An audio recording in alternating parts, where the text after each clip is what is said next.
Hai semua, siapa berminat nasi dagang kat sini? Okey, Cik Liz nak share resepi nasi dagang ni. Makan dengan gulai ikan tongkol ni memang sedap kan?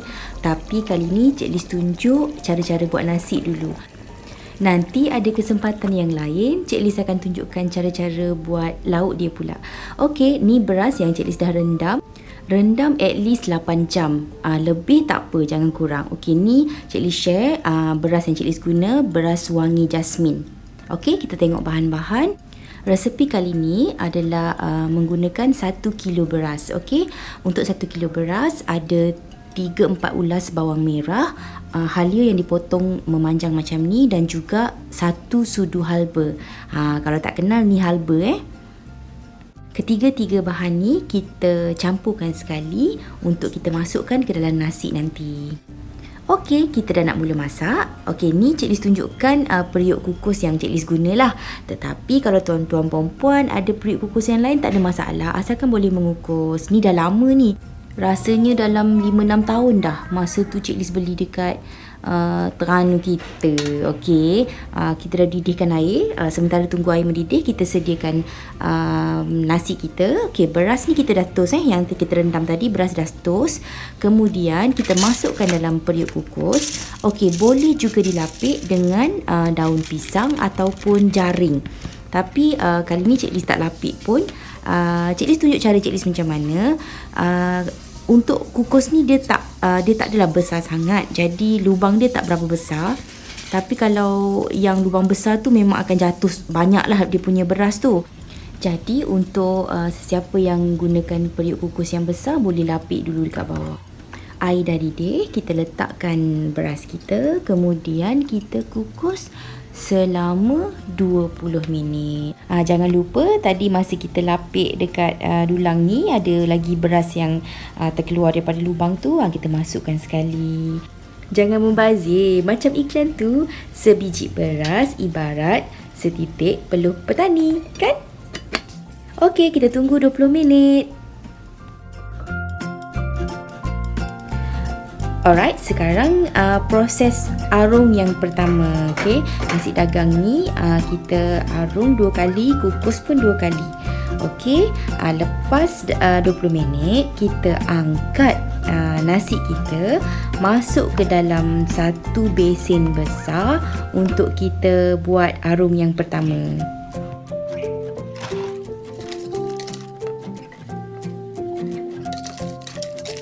Kaup semua nasi tu ke dalam besen. Jangan tertinggal, membazir pula nanti. Okey, kaup semua macam tu untuk proses seterusnya. Hati-hati semasa proses ni sebab periuk tu masih panas, nasi tu pun masih panas.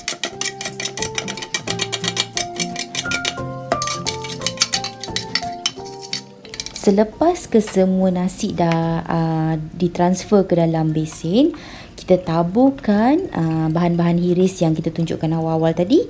Okey, taburkan semua.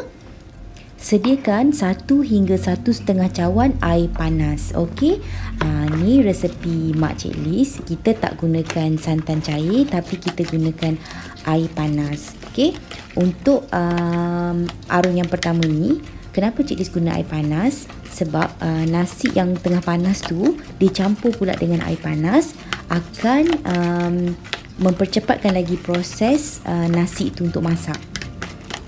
Untuk hirisan-hirisan bawang, halia dan juga halba ni, ada juga cara orang lain masukkan untuk arung yang kedua. Tapi cara Cik Liz masuk arung yang pertama untuk bagi dia lebih naik bau, sebab nanti kita akan kukus lagi sekali. Jadi dia akan masak bersama dengan bawang, halia dan juga halba. Petua yang Cik Liz belajar daripada mak sendiri, untuk 1 kilo beras, air panas ni tak boleh lebih daripada 1 hingga 1,5 cawan. Sebab nanti nasi kita mungkin akan lembik, ataupun orang Terengganu panggil pecah perut. Kalau dah pecah perut lah, dok sedap lah nasi kita, dok comel, dok jadi sebutir-sebutir, dok. Okey, lepas kita arung semua nasi kita dengan air panas, semua dah kena sebati, kita masukkan semula ke dalam periuk kukus kita yang tadi. Okey, masukkan semula. Sama juga proses macam awal. Okey, cuma kali ni kita guna senduk lah, sebab dah masak kan.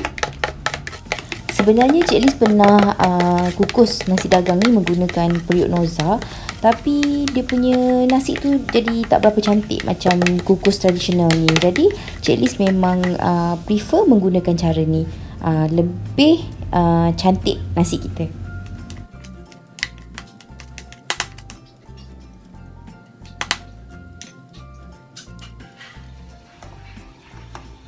Okey, dah siap letak macam tu. Kita terus angkat dan letakkan atas periuk pengukus. Kita kukus lagi selama 20 minit. Sementara menunggu nasi kita masak sepenuhnya, kita sediakan santan untuk arung yang kedua. Okey, santan ni santan pekat, bukan santan yang campur dengan air. Kalau beli dekat kedai tu santan original lah. Okey, kemudian kita masukkan garam dan juga gula. Cik Liz gunakan 4 sudu kecil garam dan juga 4 sudu besar gula. Jangan risau rasa macam banyak, takut termasin, takut termanis. Sebenarnya nanti letak dekat nasi, dia akan jadi okey je. Dia tak akan jadi terlalu masin. Kacau santan bersama garam dan gula ni, bagi sebati, bagi garam dan gula tu hancur. Untuk sesiapa yang nak perah santan sendiri, boleh gunakan 1 biji kelapa diperah bersama 1 cawan air. Sebab kita nak guna 1 cawan je nanti. Ambil pati dia tahu, bukan santan cair. Okey, dah cukup 20 minit nasi kita. Sedia untuk arung yang kedua. Angkat, masukkan semula ke dalam bekas atau besin kita gunakan untuk kita arung yang kedua. Okey, masukkan semua macam proses yang pertama juga. Tinggal lagi bezanya yang kedua ni kita gunakan santan pekat yang kita bancuh dengan garam dan gula tadi. Untuk buat nasi dagang ni memang kena bertabah ya. Okey, kena sabar sebab memang 2 kali kukus, 2 kali arung juga. Arung ni pula bukan senang. Bukan senang-senang je, memang struggle jugalah nak arung bagi kena semua santan, nasi kita gembur semuanya. Penyediaannya agak rumit, tapi nak sedap kan? Makan punyalah sedap kan?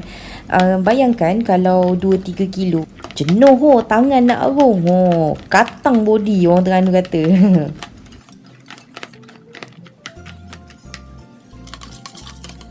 Video Cik Liz kali ni memang agak panjang, sebab Cik Liz nak pastikan semua penonton faham cara buat, cara penyediaan.